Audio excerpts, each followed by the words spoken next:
Welcome to the Horse Talk Show. Have you ever seen a horse who could talk? With your host, Louisa Barton, who really wants to be a famous rider. She really loves to ride fast. Presented by Peterson and Smith Equine Hospital and Complete Care. Truth is, I have horses with people problems. Now here's the Brit on the bit, Louisa Barton. Enjoy the show. Larson Farms is our TV broadcast sponsor. Mr. Richard Larson, a man of great integrity, cares about every single bale of hay and about taking care of his customers. He also has a huge heart for those genuinely in need. Larson Farms, Idaho's finest alfalfa.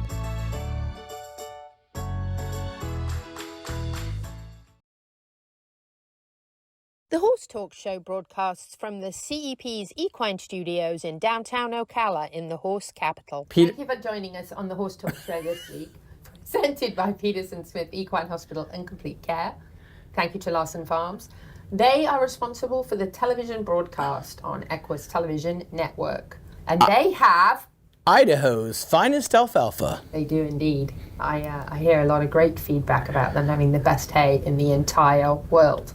So, we hope you enjoy the show. We have a great lineup for you. We actually have Wildlife Works on, and those episodes are very popular because you never want to have a critter that you don't want to have in your barn with your horses. That's no unwanted critters. Especially if they slither on their bellies, by the way. Ooh.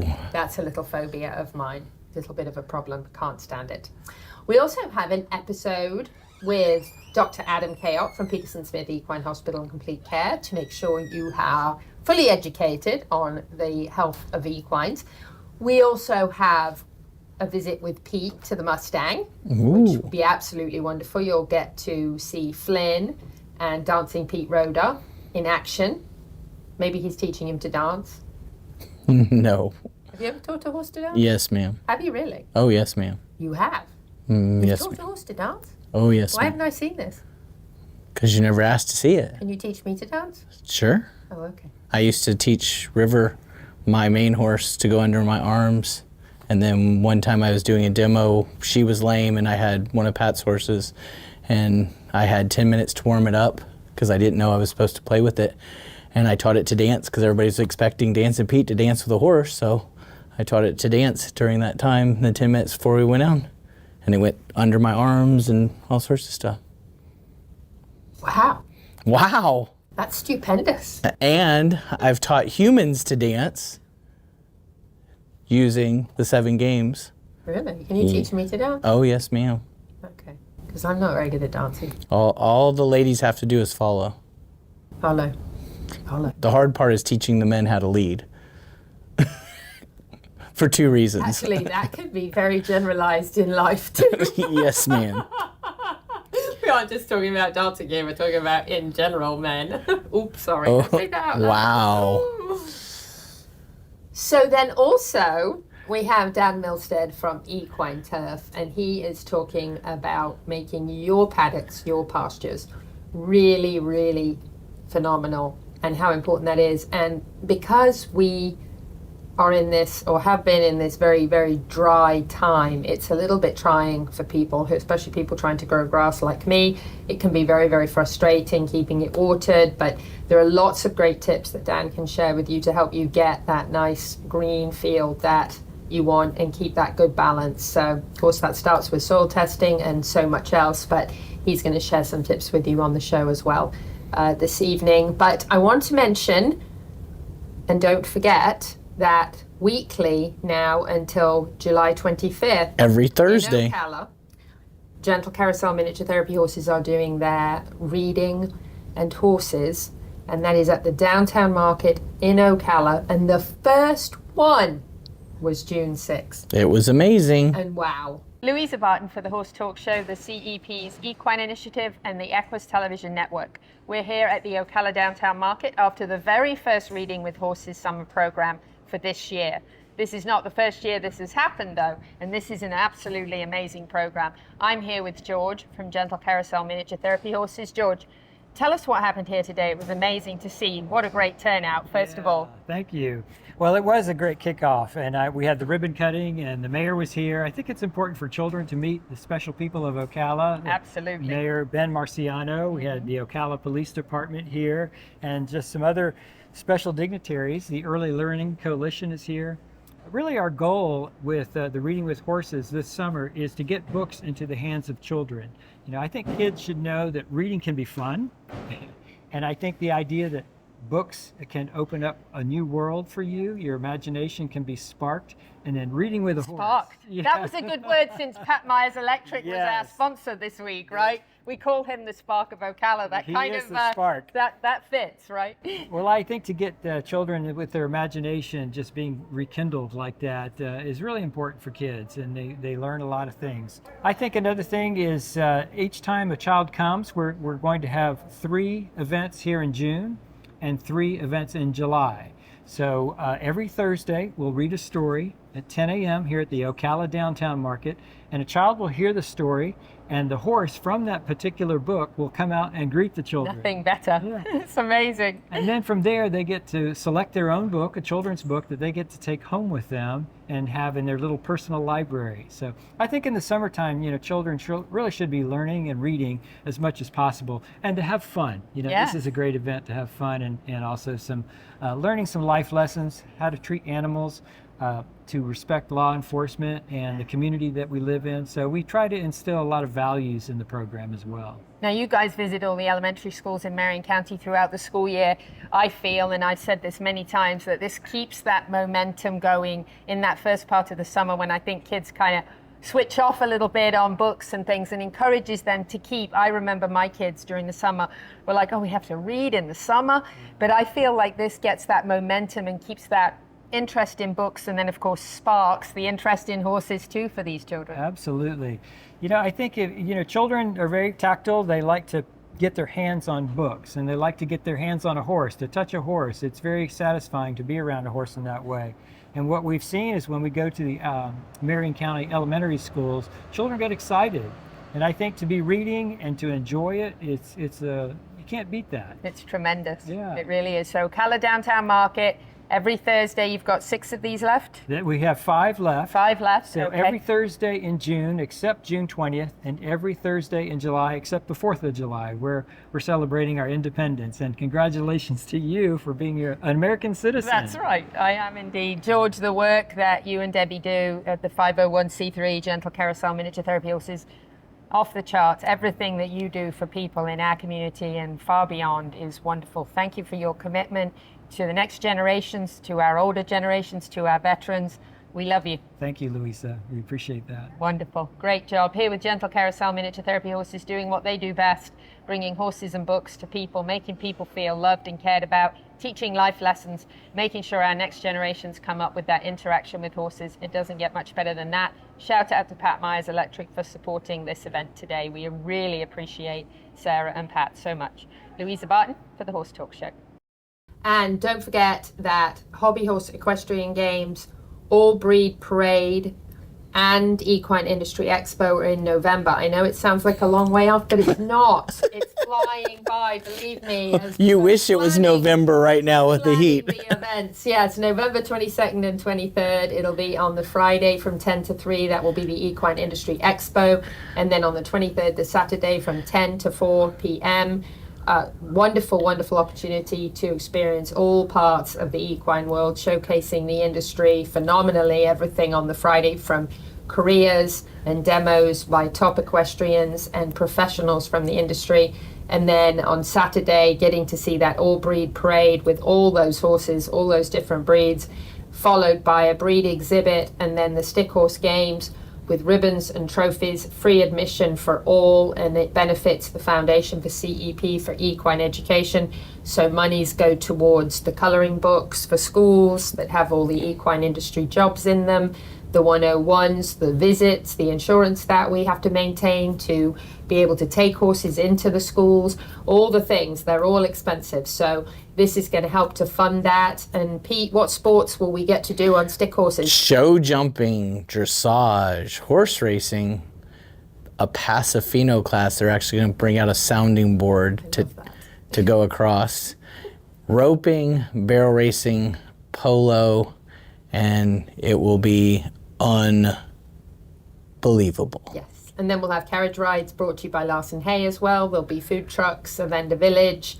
It'll be a wonderful 2-day, fantastic event. And on the Friday night at the Florida Horse Park, after the Equine Industry Expo, the Florida Mounted are going to put on the Equine Extravaganza as well. So you want to talk about National Horsing Around weekend in the horse capital of the world, and you've kind of got it all going on. You got nothing to do for 4 months, and now you got one weekend. You're going to blow it out. 2 whole days for just horsing around with us, and that's all brought to you by the Equine Initiative, which is presented by Piranha. So that's going to be absolutely phenomenal, and it's going to be a really, really good time for everybody. Don't forget that Ocala Dog Ranch has an event coming up in July as well.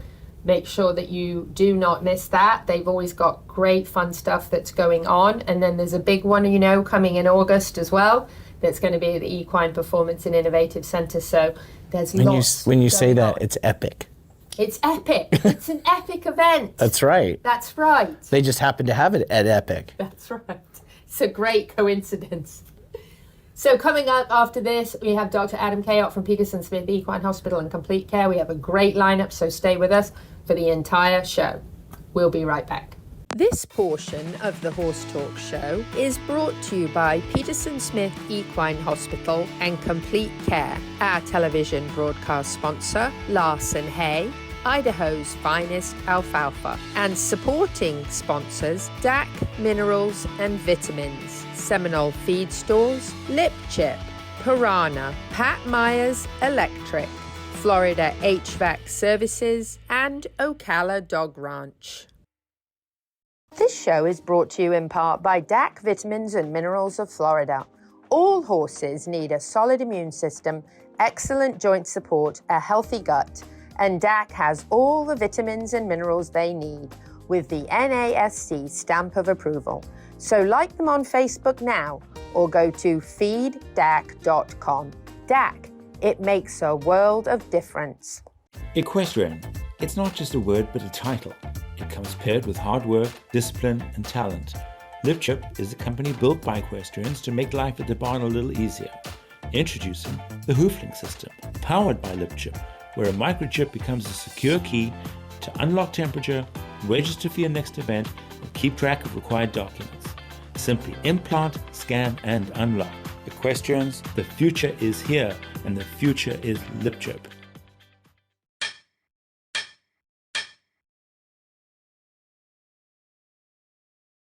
The team of professionals at Equifence of Florida specialize in equestrian fencing, offering great communication, quality fencing, and all done in a timely manner. Reliable service with horse safety in mind all the time. Also offering customized residential, vinyl, wood, aluminium, and chain link fences services. Equifence of Florida, quality fencing done right to keep your animals safe. For more information, find Equifence of Florida on Facebook now.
Broadcasts from the CEP's Equine Studios in downtown Ocala in the horse capital. Hi, this is Hall of Fame jockey Mike Smith.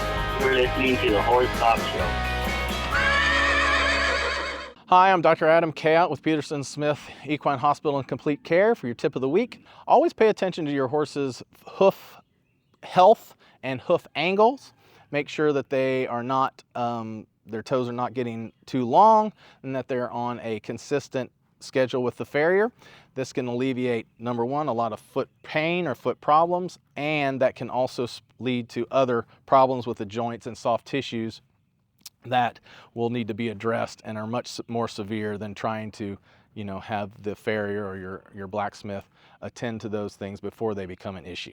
Louisa Barton for the Horse Talk Show, the Equus TV network, and 97.3 The Sky, and I am here with Dan Milstead, a gentleman who has over 30 years of experience with equine turf, and we're looking at my equine turf right now that I've been trying to grow since I moved in here about 7 or 8 months ago. As I mentioned before, I did put some rye down in the winter, which is kind of going away now. So we're looking at what the next steps are. I put Bahia down last summer. Some of that is starting to come up. And we're kind of looking at what next steps are. But right now, Dan is looking at some weeds for me because we want to identify dangerous weeds for horses. And this is a weed actually that we're looking at now that concerned me originally in case it was creeping indigo. And I sent a photo to Dan and he said it wasn't. Yeah. But you can go ahead if you want to pull that up and tell us what that is. I'm going to have to do a little bit of, but I look at, you see how it's woody? Yes. Somebody could have had a plant or a tree here, but it's like a little tree. And so I don't really want to pull it out, but it's what I do when I don't know a weed is I get a piece like that so I can look at the leaves, I can look at the flowers, the seeds. You look at how the leaf is coming out, you know, like creeping indigo is always alternate. The leaves alternate. So what I'll do is I'll take this little guy with me and because look at the ants. Yes, there were some. I was going to tell you to be careful because there were some ants right there. And like I want to get rid of those too. I was telling Louisa earlier that years ago I tried to name every weed in Florida. It's dang near impossible. So what we do is we find out if it's a grassy weed or a broadleaf, or like this case, this could have been a tree or something, but we'll find out. Or even some little pods. Yeah, we got the little. And what I'll do is I'll just go research this, and then I'll give her a call later and say, okay, this is the way how we can get rid of it. So, very good. Yep. Now, as we're looking at this, we can see some grass coming up, but we can also see it's very patchy. So there's a lot of intermittent spots. And as you mentioned, when you're seeding a paddock, especially for the first time like this, there's no way of knowing, of getting a seed in every little square inch, right? You know, there's like, you can drill it in, but you know, I'm a big believer in just overseeding.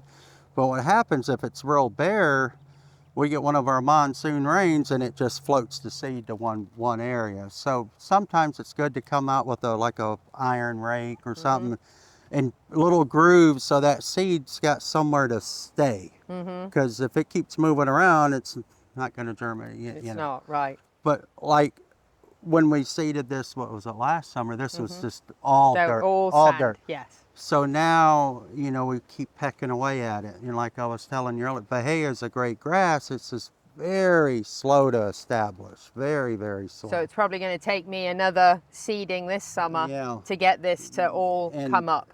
And being patient, because you put the Bahia seed out, and I got nowhere to put my horses. Well, how is the seed going to germinate if it keeps getting... Right. So I mean, that's why I have Anne at Royal Blessing, where my horses are going to go this summer for a couple months so that I can give it a chance to take and rest. And that's a very good point, but it's also good to time it. You don't want to move your horses now when we're having 58-degree nights because our Bahia is not even growing yet. Right. So strategically do, you know, May or June. Or, and you know, a lot of times in Florida, May's a dry month for us. So you might want to say, well, I know we get more rain in June, so do it June, July. That way we got that 2-month window here to really feed it good, and the rain's going to water. So just think of the temperature is a big thing in Florida of our grasses. So very good. Let's walk on.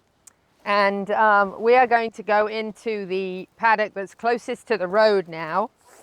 And this is kind of a combination of some shade and some sun.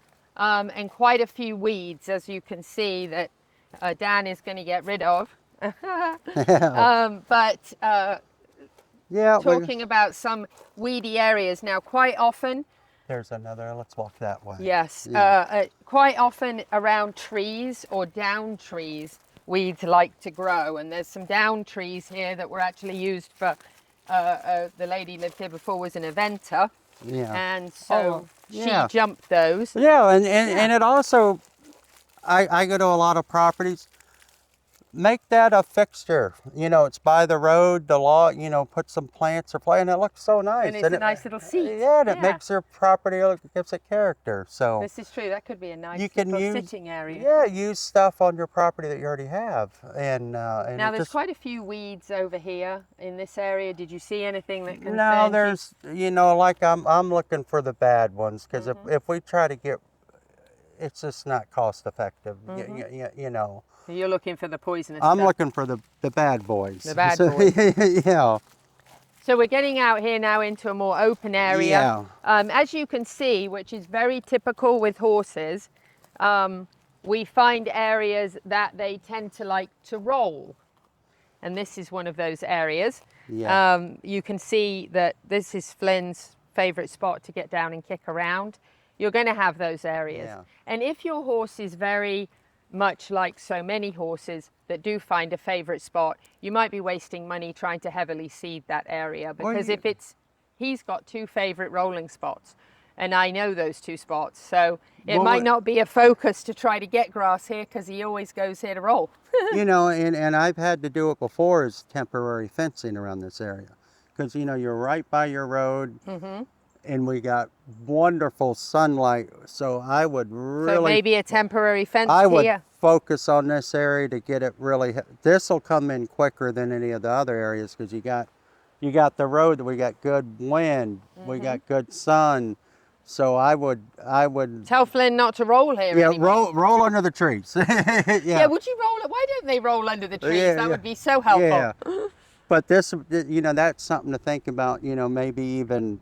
and he even can be closed out of this too with the gate and keep him out of here while I seed this. Or even, you know, just where the trailer is, just run one right there, so at least you'll have This 30 or could be- 40. You know. this spot, keep him The out more, while I... and see, that's a good point. Instead of just shutting this paddock off, that's the easy way to do it. Let's temporary fence it, because now you still got, you know, maybe a tenth or a quarter of an acre to use.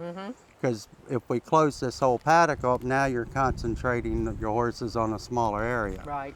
So really getting him off this while, because like you said, it is a nice full sun area. Yeah. This is somewhere I actually could get really good grass. Oh, absolutely. And sure. if we know he rolls in it, you know, if we don't get him off of it, it's just a vicious cycle trying to grow It'll be that. gone again. Yeah. So Right. get it healthy and Now, one of the big difficulties in Florida, I mentioned in a prior segment, is sand. Sand is really difficult, and you know we're a little bit east of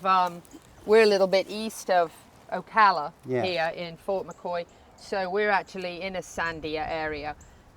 Talk a little bit about how difficult is it to grow grass in sandy areas? And sand can be our friend, like when we do like a new arena, a grass arena or a track. I like to do like an 80-20 mixture, 80% sand, 20 organic. But that's with irrigation and perfect worlds and all that. So what that relates to out here when it's sandier, well, take a bucket of good, rich, dark soil and sand and pour water over it, and you'll see the water goes through the sand much quicker because it's more open. Right. So, and that's where you see where pastures get burned up too hot. So we just got to go at it a different way. Sand doesn't hold stuff a lot. You know, you got different types of fertilizer. You want it to quick release if you're trying to grow something in quick. So understand your soil. Know, you know, it needs more water, or that it's got clay, it holds water. So you just got to know what's underneath, and it just helps you to get your property on the right track quicker. Very all good. these little things. All these little things. Yeah. So wrapping up our little paddock walk here with Dan Milstead from Equine Turf, I'm Louisa Barton for the Horse Talk Show. This portion of the Horse Talk Show is brought to you by Peterson Smith Equine Hospital and Complete Care, our television broadcast sponsor, Larson Hay, Idaho's finest alfalfa, and supporting sponsors DAC Minerals and Vitamins, Seminole Feed Stores, Lip Chip, Piranha, Pat Myers Electric, Florida HVAC Services, and Ocala Dog Ranch. Faulty wiring is the leading cause of barn fires. I'm Pat with Pat Myers Electric. Equine facilities have special electrical needs. The knowledgeable and licensed team of electricians at Pat Myers Electric will ensure that you can achieve your vision for a beautiful, safe, and functional horse facility. From new construction to rewiring and updating, the Pat Myers Electric team is ready to jump in and help keep your horses safe. With a small farm of our own, we truly understand the unique concerns of the horse owner. Don't take chances. For all your current barn needs, go to patmyerselectric.com. This show is brought to you in part by Seminole Feed Stores, family owned since 1934. Manufacturing fixed formula horse feeds with mindful monitoring and quality ingredients right here in Ocala in an all-natural, non-medicated feed mill. Seminole Feed, simply the world's best and safest feed. Like them on Facebook now or find them at seminolefeed.com.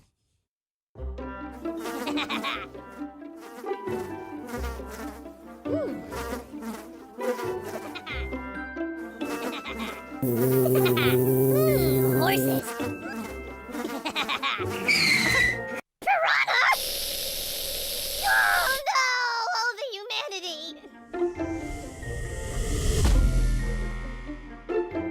Oh, piranha.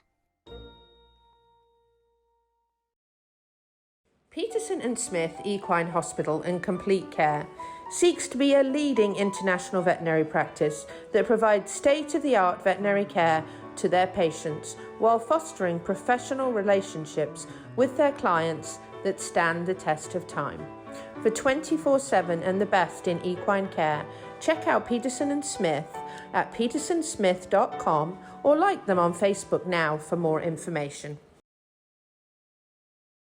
The Horse Talk Show broadcasts from the CEP's Equine Studios in downtown Ocala in the horse capital. Hey, this is Buck Brannaman. You're listening to the Horse Talk Show. Back on the Horse Talk Show, presented by Peterson Smith Equine Hospital and Complete Care. Thank you to our television broadcast sponsor, Larson Hay, Idaho's finest alfalfa. So here's the yawning starting to happen. Yeah, fabulous. If you start watching the feet, what I'm looking for is him to start squaring up. Because a horse in balance, or a horse that gets squared, their mind's in balance. So when the mind's in balance or the mind's relaxed, the body gets in balance. So a lot of people say I relax a horse from the inside out, where a lot of people will try to put them in positions to get them to relax. That's so much squarer than he was. Yes, ma'am. So if you think about squareness, when a horse has got a foot in front, it's like runners that are on their blocks ready to go. So he's ready to go forward. He's ready to turn right. He's ready to back up.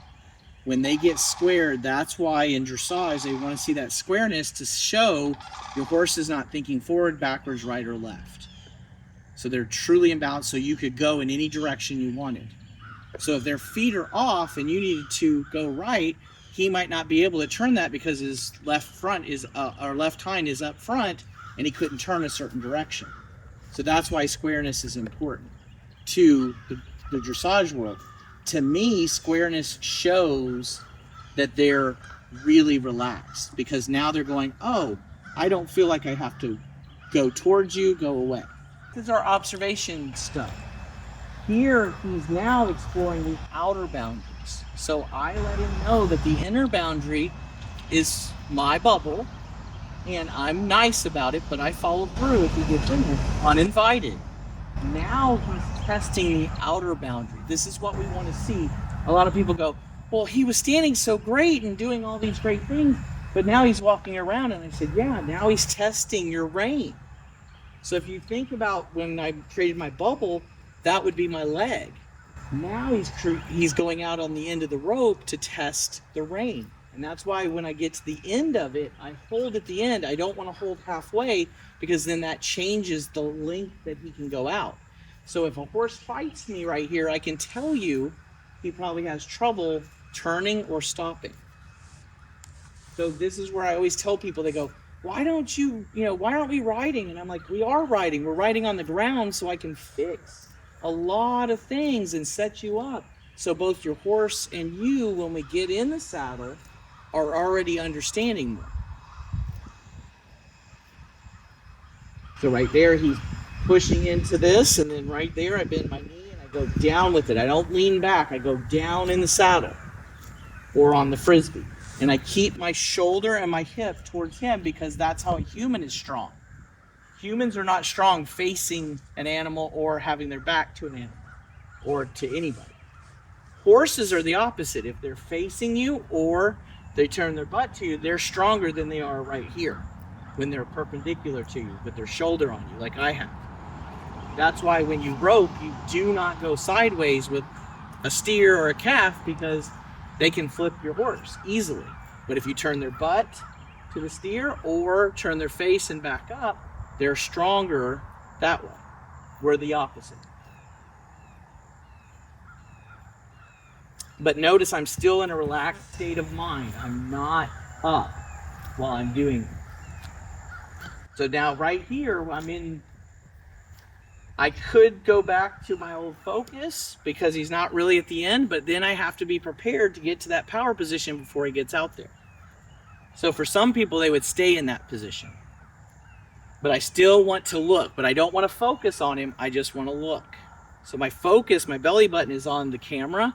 My looking is my eyes looking over my shoulder with no energy change. And I'm in a relaxed state. I'm not because a lot of people stand like this and they're actually putting out energy. So if it was a radio station, he'd be hearing music. If I'm in a relaxed state, I've turned that off. The only thing that's running is my heartbeat. Okay, so now he's getting to test it again, so I'm going to get my power position. But I want him to find it, not me grab him. So he's eating. What is that telling us? So we're a herd of two, and he's hanging out while I'm looking for danger while he eats. So that's great. That's a great sign of relaxation. Now, I've also had horses that speed eat. If you've ever seen that, where they just are chomping it in as fast as they can. That's actually not relaxation. That's actually panic. They're eating as fast as they can so they can look for danger. So they're not trusting you in that relationship.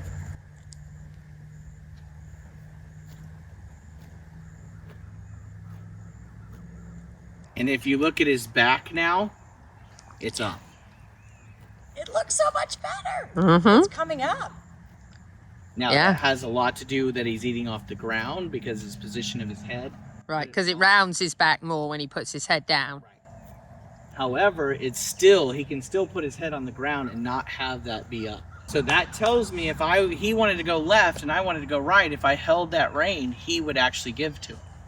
Where I have horses that'll spin themselves up, they're telling me, probably don't want to ride them because you're going to have a hard time turning them right or turning them left. But Charlotte was talking about eyes. So the observation of which eye has he gone around with. He's done right eye and he's done left eye. So that tells us which eye is the most confident, or it tells him he might not have a confident eye and he's very balanced, or he's picking the lesser of two evils and each one isn't really that confident. So sometimes you get tricked in, oh yeah, he's that confident with his left eye, and then we build the right eye confidence eventually, and then the left eye is scared because he wasn't really confident. He was just picking the lesser of two evils.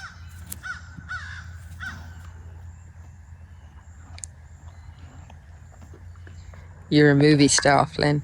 So we're standing on this Frisbee and a lot of people go, oh, this is boring. And a lot of my extroverts are like, oh my gosh, can we do something? My introverts love it because they're like, oh, wow, I get to stand here when I'm ready to move. And that's what the horses need also. We also need the calm, connected, confident, communicating with the human. So I'll tell the human is, where's your energy? What energy are you putting out? So I'll say, bounce a big ball in front of you. The amount of energy you're putting out. And so I'll get people that have lots of energy and they'll go this much. And I'm like, oh no, come on, come on. And usually when they smile, that's when they're matching. And then I'll go, okay, now that you have this much energy, now bring it down, slow it down, and push it into the ground. And that's a grounding technique. And I like that grounding technique. There's many others, but I like that grounding technique because it gives the human a visual of where they really are. Because I get lots of people that are like right here, but they're really up here. And I go, okay, now relax that. So they relax it, but they're still bouncing their ball this much. But when I match it and go, this is how much you're doing, and then they bring it down, then they get the real sense of what it's supposed to feel like. So I turn the radio off instead of having it on one. That's a big thing for most people. And then you'll see the horse change right when that energy stops. Now, he's not changing much with my energy because I started off with the radio off. The only time I turn the radio on one is when I tick-tock. Even power position, I still have the radio off. I'm just holding, I'm not pulling, and I'm not tense. I'm in a relaxed state and getting deeper down, not, oh, I'm gonna pull on you, okay? And this is great. So now he's come back to us in a different thought pattern of connection. Now, we could get picky about different things, but think about each one of calm, connected, confident, communicating as a 1 ounce glass. Have we filled 1 ounce in each one of those 4 with me and the environment? I would say yes. Now, that doesn't mean we're ready to move on yet. We might go, he could handle 8 ounces of each one of those. Or he can handle 8 ounces in calm, but not connected. So we might have less. So now see how he's getting less and less that I have to do. And he's giving me more and more. And that's actually was a backup. Now look at his feet. He's square. Now, he's not perfectly square, but compared to where we started, he's pretty square. Dramatically.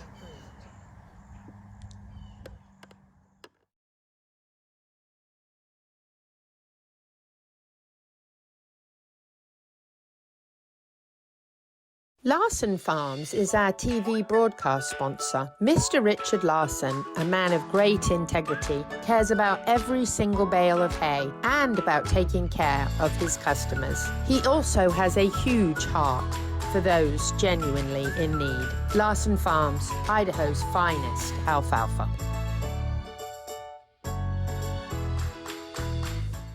Equestrian. It's not just a word, but a title. It comes paired with hard work, discipline, and talent. LipChip is a company built by equestrians to make life at the barn a little easier. Introducing the Hooflink system, powered by LipChip, where a microchip becomes a secure key to unlock temperature, register for your next event, and keep track of required documents. Simply implant, scan, and unlock. Equestrians, the future is here, and the future is LipChip. This show is brought to you in part by DAC Vitamins and Minerals of Florida. All horses need a solid immune system, excellent joint support, a healthy gut, and DAC has all the vitamins and minerals they need with the NASC stamp of approval. So like them on Facebook now or go to feeddac.com. DAC, it makes a world of difference. This hour of the Horse Talk Show is presented by Palm Chevrolet in Ocala, where the entire team is committed to making your experience in sales and service hassle-free and easier than ever with no games or gimmicks. Come in and visit on Southwest College Road or online at palmchevrolet.com. A second-to-none experience with all the amenities. Palm Chevy, find new roads.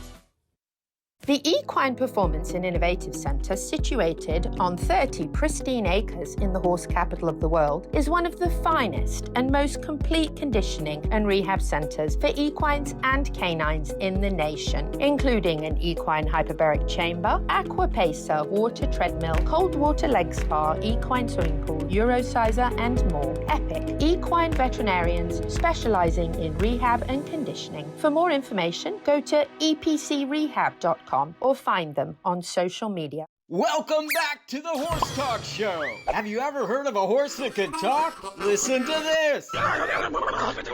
With your host, Louisa Barton. She's literally in love with every horse.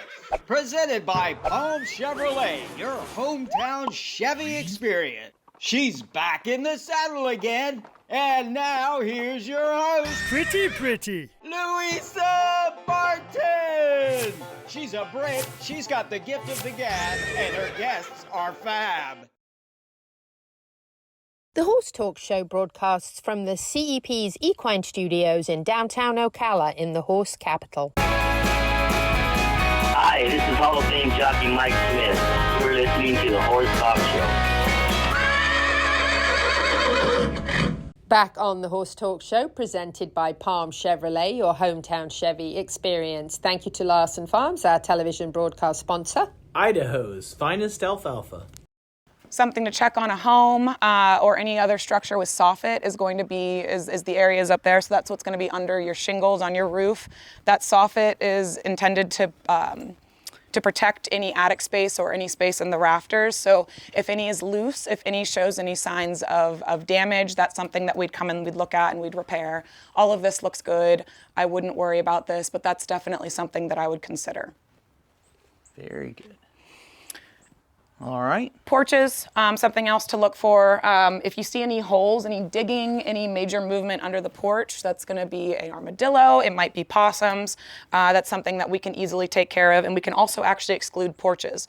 Porches and sheds are another thing that we can come in. If the wildlife needs to be removed, we'll remove it. Or what we can do is we can dig down, trench down some fencing or that hardware cloth to make sure that they can't enter. So I found a hole the other day. What would you say this hole is? Okay, so coming over here, looking at this hole, the idea that, or the thing that I'd be looking for most is any tail drag.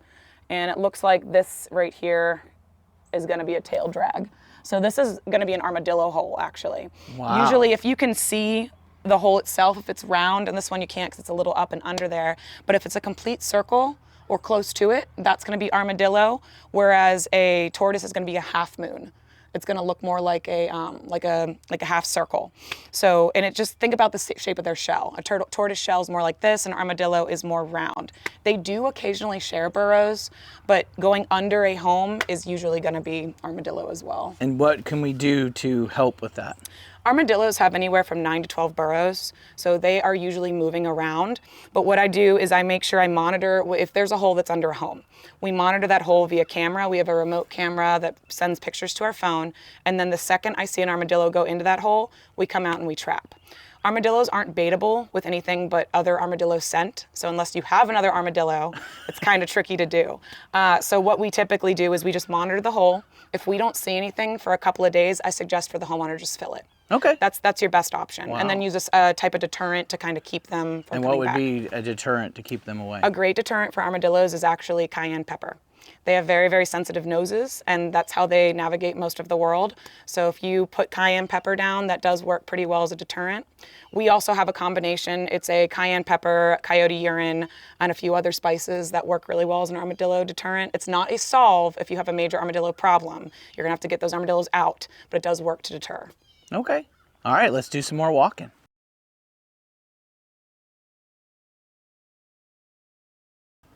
All right, so Corinne's eagle eyes have spotted another burrow. Yeah, so coming around here, you can see it's not necessarily that there's a burrow right here, but you can tell that there's movement. There's some, I can't tell exactly from here what it is. It's probably raccoon, could be possum, but there are paw prints going under the deck here. This is one where I would definitely come in and I would suggest excluding. And so that would be a simple trench out. We'd put in that hardware cloth. It's resistant to wildlife. It's galvanized, so it's weatherproof. We'd put that down in there, and that would actually keep them from going under. Putting it down far enough is important so that armadillos don't continue to dig under it. Very good. So possums, that's everybody's big thing because of EPM with horses. So how often do you come in and go, well, you got a possum and you got to do something about it? How easy is it to trap them? Possums are not difficult to trap, but they are plentiful. They are very prolific, so it's typically not just one possum in the area. Usually if someone has a concern with possums, we do a 1 to 2 week trapping. You're probably gonna get some raccoons as well. They tend to follow the same baits, but that's something that it would be a population reduction and then an exclusion to make sure that you can reduce the entry point. Since they live outside, like raccoons, unless it's actually in the building, it's more of a management program. You'll never get rid of all the possums in the world, but you can at least help reduce that entry on your property. Very good. All right, let's do some more walking. So that's not like super damaged, but that's something I would note. Just, hey, there is some soffit damage here. That's not something a wildlife would get into, but still something we'd look at. Okay. Any digging along the edges? So I walk this property a lot of the times and I don't see half the stuff that Corinne just saw. And that's why we're bringing out professionals like this so that they can see what their specialty is to help you get better with your farm and property so that we can protect our animals, ourselves, and all that. Because you also do houses, right? Oh yeah, yep. So any kind of, like Luis always says, you know, if you have a horse, you have a dog. If you have a barn, you probably have a house. Yep. Even though this is my house, so I have a trailer, but it's still a house and it's around a barn. So having you come out is great so that it can protect us, protect our animals, and help the wildlife stay away from where we don't want them because we did come to their place. Yep. So that is the truth. It's just keeping it separate, right? We love wildlife, just not in our home. That's right. So something I noticed here, you can see that there's digging along in the end of these flower beds.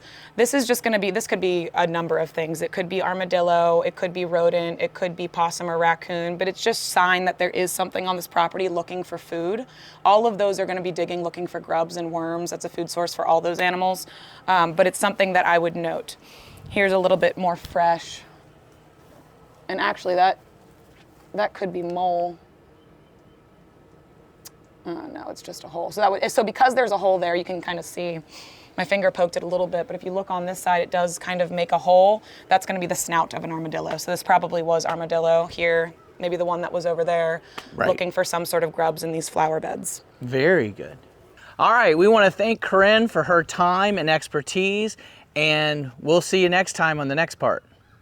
Thank you to the presenting sponsor of this portion of the Horse Talk Show, Palm Chevrolet, your hometown Chevy experience. Thank you to our TV broadcast sponsor, Larson Farms, Idaho's finest alfalfa. Also, thank you to supporting sponsors, Nirvana Medical Spa, TT Distributors, Summit Joint Performance, Equigreen, Midnight Rose Equestrian, the Florida Horse Park, Horse Farms Forever, and the Equine Performance and Innovative Center.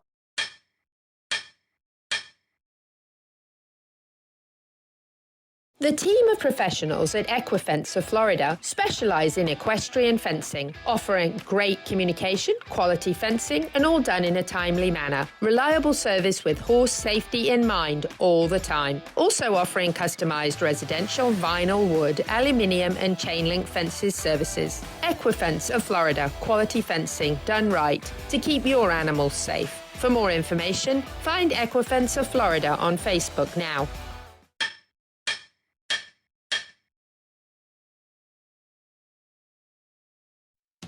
This show is brought to you in part by Seminole Feed Stores, family owned since 1934. Manufacturing fixed formula horse feeds with mindful monitoring and quality ingredients right here in Ocala in an all-natural, non-medicated feed mill. Seminole Feed, simply the world's best and safest feed. Like them on Facebook now or find them at SeminoleFeed.com.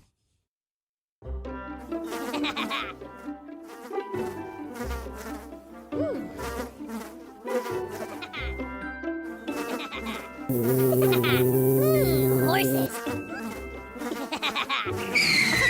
Piranha! Oh no! Oh, the humanity!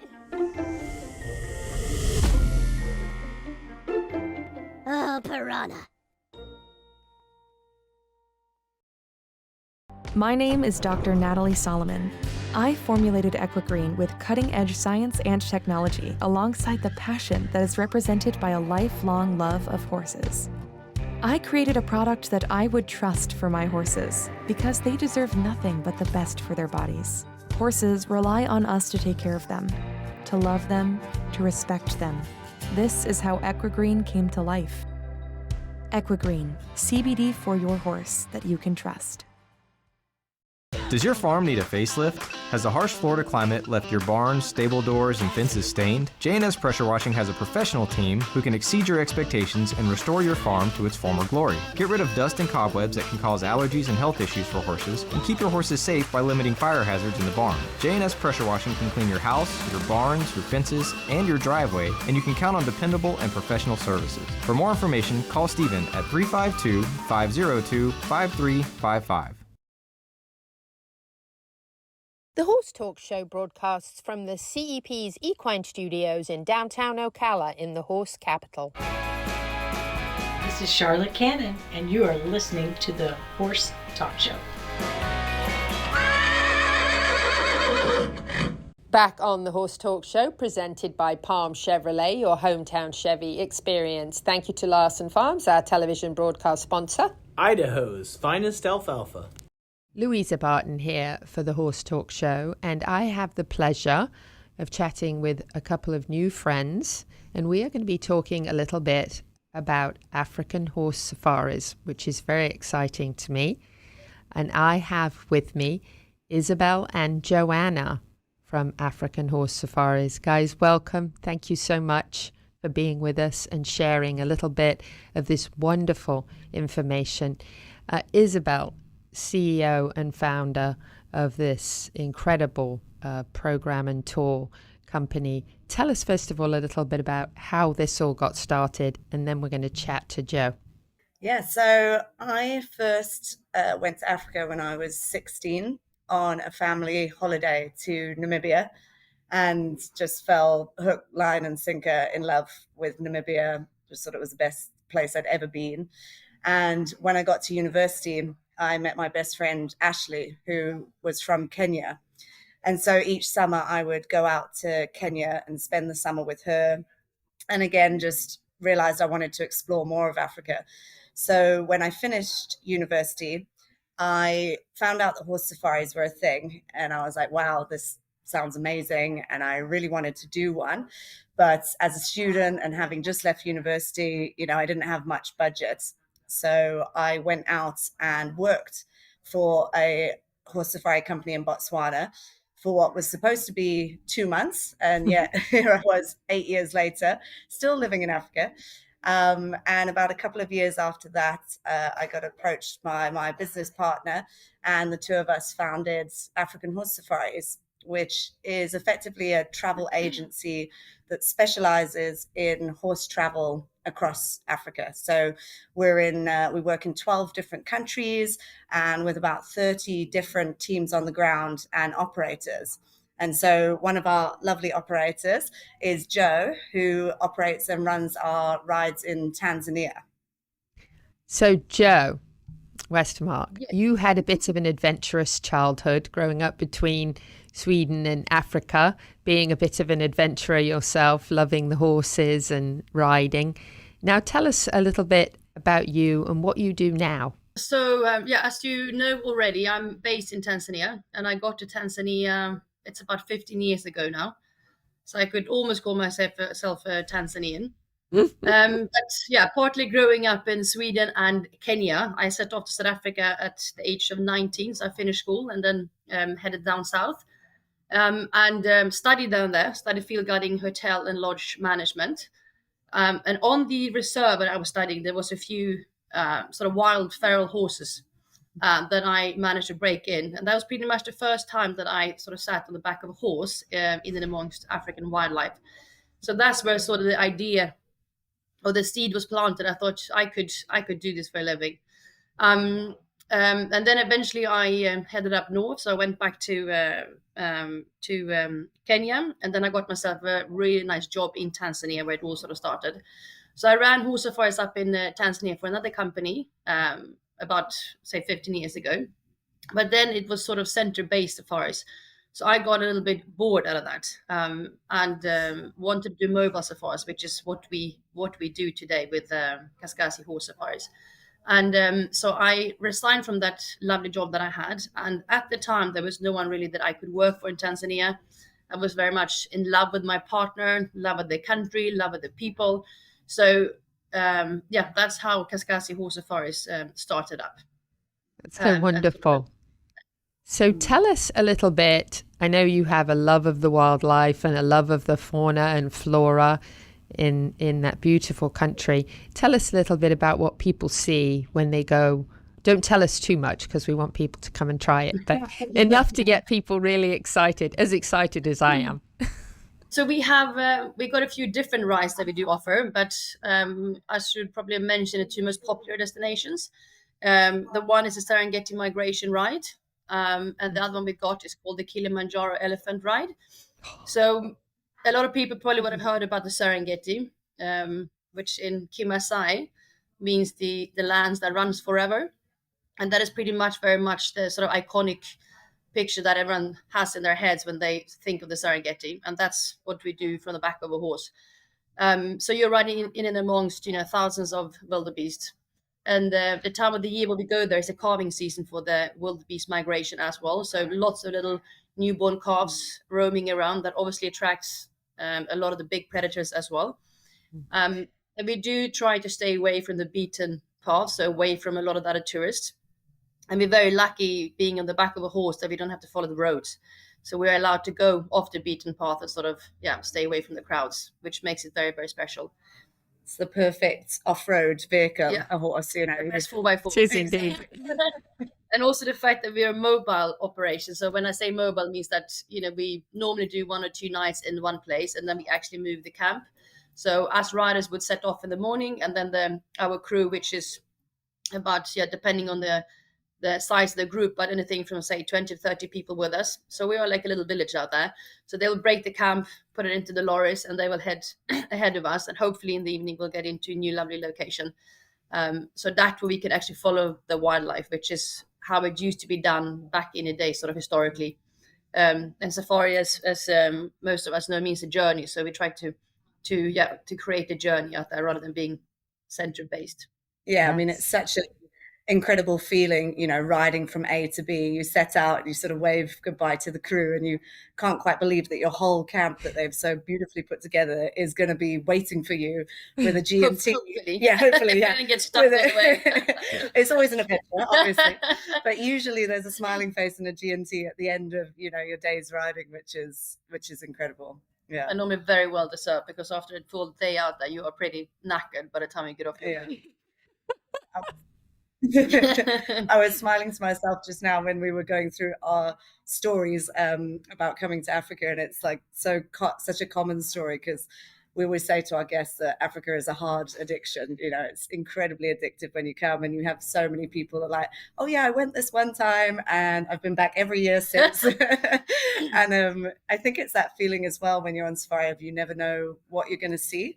Every day is different, and you could go back and do the Serengeti 3 or 4 times, and every time would be completely different depending on the weather, depending what wildlife you see, which horse you're riding. So I think that's what kind of keeps people coming back, what makes it so special.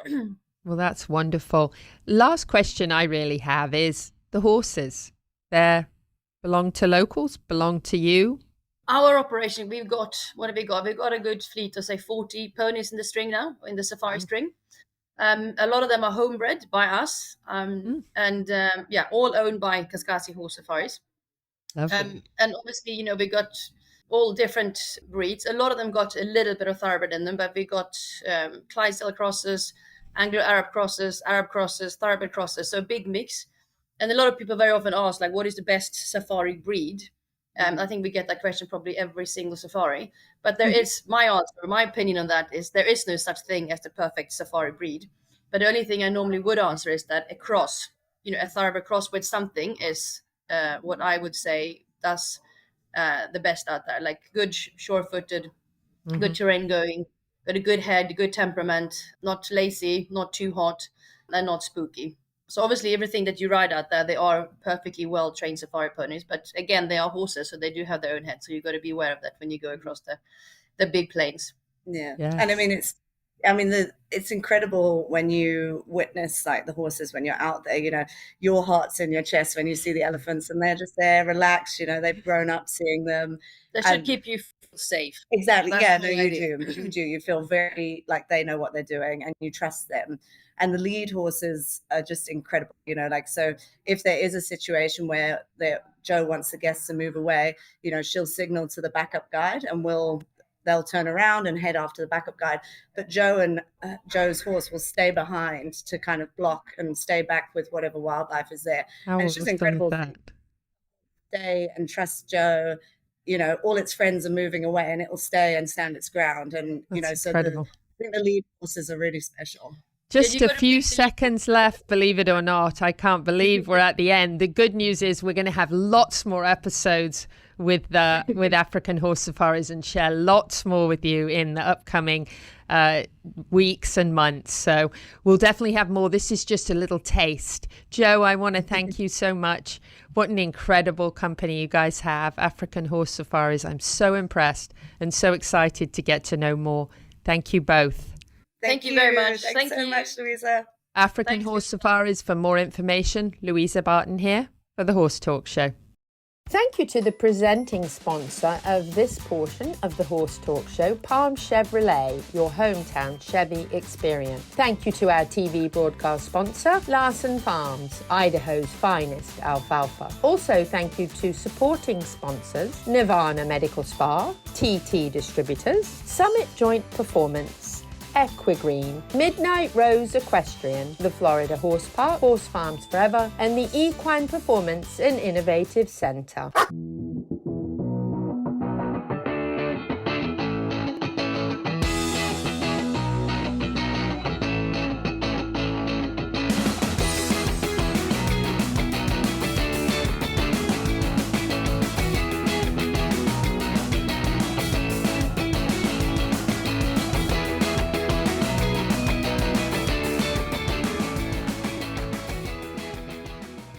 The Equine Performance and Innovative Center, situated on 30 pristine acres in the horse capital of the world, is one of the finest and most complete conditioning and rehab centers for equines and canines in the nation, including an equine hyperbaric chamber, aqua pacer, water treadmill, cold water leg spa, equine swimming pool, Eurosizer, and more. Epic equine veterinarians specializing in rehab and conditioning. For more information, go to epcrehab.com or find them on social media. This show was brought to you in part by TT Distributors, dedicated to bringing their customers the largest selection of quality horse supplements, products, and farrier supplies in Florida at affordable prices. Also online at ttdistributors.com. The Horse Talk Show broadcasts from the CEP's Equine Studios in downtown Ocala in the horse capital. Hi, this is Hall of Fame jockey Mike Smith. You're listening to the Horse Talk Show. Welcome back to the final segment this week of the Horse Talk Show, presented by Palm Chevrolet, your hometown Chevy experience. Thank you to Larson Farms. They're our television broadcast sponsor. Idaho's finest alfalfa. Louisa Barton here in the studio with dancing Pete Roeder from Complimentary Horsemanship, and we are going to start off this segment with Pete's Tip of the Week. Dancing Pete's Tip of the Week, brought to you by Complimentary Horsemanship. This tip is sponsored by WildlifeWorksLLC.com for your unwanted wild critters removal.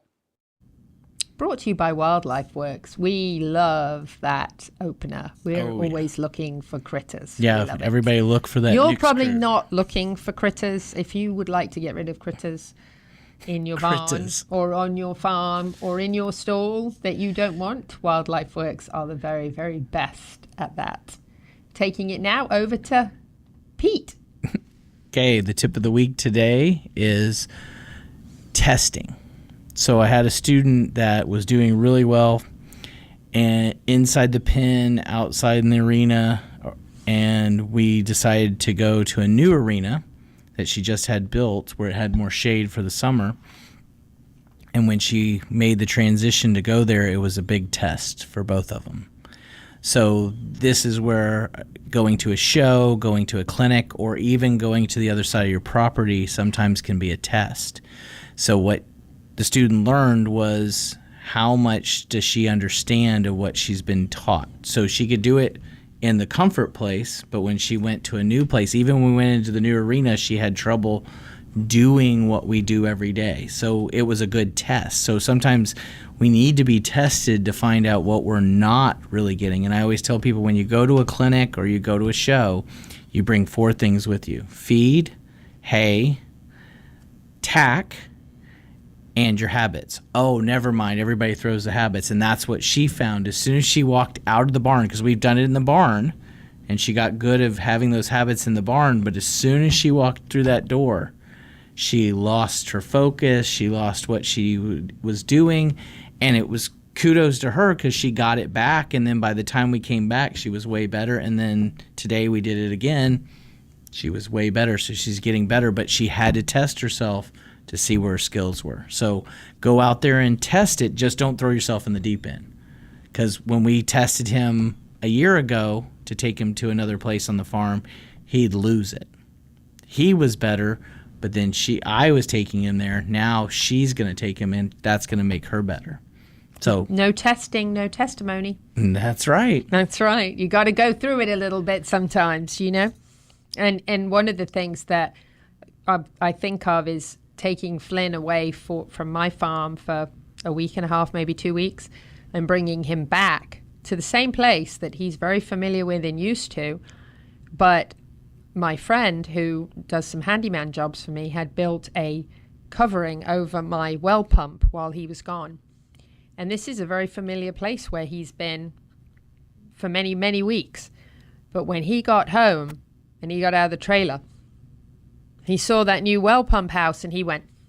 He's a memorizer. That's what I call him. And he knew that was something new and he didn't know what it was. And he stepped back for a minute and I just relaxed and let him drop his head and take a look and walk up to it. And then he was fine. But he knew something was different. So you got to remember that even when you're in the same environment, sometimes something can be different in that environment that can trigger something. And the biggest thing I think you have to do is your habits. The things you do when you know your horse is triggered a little bit, relax. Don't trigger yourself, because if you trigger yourself and go, what is it? Then they really think there's something to be afraid of. So I think remembering your habits is important. What are the things that you do when you introduce your horse to something new? Don't panic. Do those things that you do, whether they're Pete's blocks or whatever your way of doing things. That's right. Keep that habit, because it can be something new in a place they're very familiar with that just makes them. And that's exactly what I said to my student was, hey, if we were in the other arena, would you do that?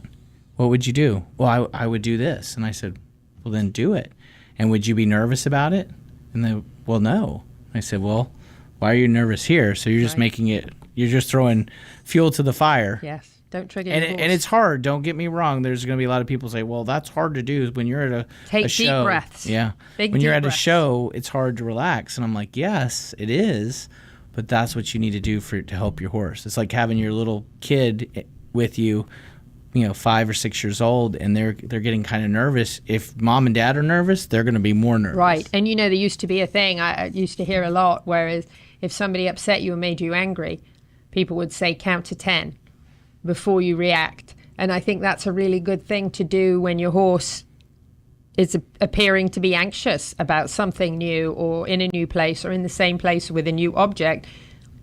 Do that 10 seconds for yourself rather than let yourself be triggered and panic.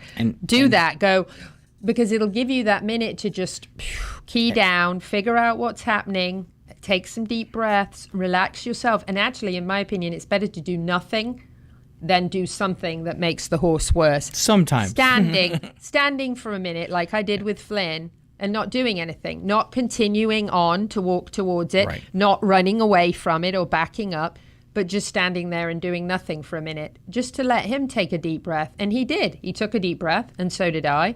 Then he yawned, and then he was like, oh, it's okay. But sometimes that panic factor actually increases the trigger in the horse. So to me, it's better to do nothing than push it. Don't grab him and say, oh, we're going over there, and drag him over there. Just take a deep breath and relax, because most horses that are sensible, if you give them a minute, they'll chill. And I always tell people to have plan A, plan B, plan C, and plan D all ready to go. Yes. That's where most people make their mistake, is they're not even thinking about what plan A is, and they definitely don't know if that doesn't work. We need to go to plan B before we run out of time. That's right. Good topic, though, and that is Horse Talk Show Goes to the Dogs. Here's Neil. The Horse Talk Show Goes to the Dogs at Ocala Dog Ranch. Neil Hennessy, the owner of Ocala Dog Ranch. One of the most common complaints we get from people is that their dogs are jumping up on them or up on their family members. One trick you can have is play 4 on the floor with your dog. Make sure you have treats handy, and then when your dog is trying to jump on you, tell your dog to sit and give them a treat for reward. Have your friends and family do the same thing. Make sure everybody in the household is doing exactly the same thing so the dog doesn't get confused. Even carry treats when you go to a store or something, and then when your dog is trying to jump up on a stranger, give the stranger the treats and ask the stranger to tell the dog to sit and give them a reward. Neil is fantastic. Ocala Dog Ranch, the only place I would board my dogs, and very excited. He's got a couple of really major events coming up in July, and then a big one at Equine Performance Center in August, and you can get some more details on that. And what's behind us? What's behind us is the most beautiful truck on planet Earth. Wrapped by Smash Wraps, most amazing company. So impressed with their professionalism, how fast they did it, how well they did it.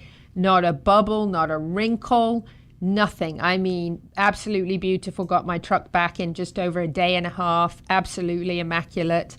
Incredible professional service, just off the charts. I'm so amazed. Smash Wrap, they can wrap horse trailers, barns, buildings, trucks, cars, everything. They can wrap everything. They can wrap anything. Will they wrap your presents for Christmas? Oh, that's a good idea. You know, that would be a service, wouldn't it? That's right.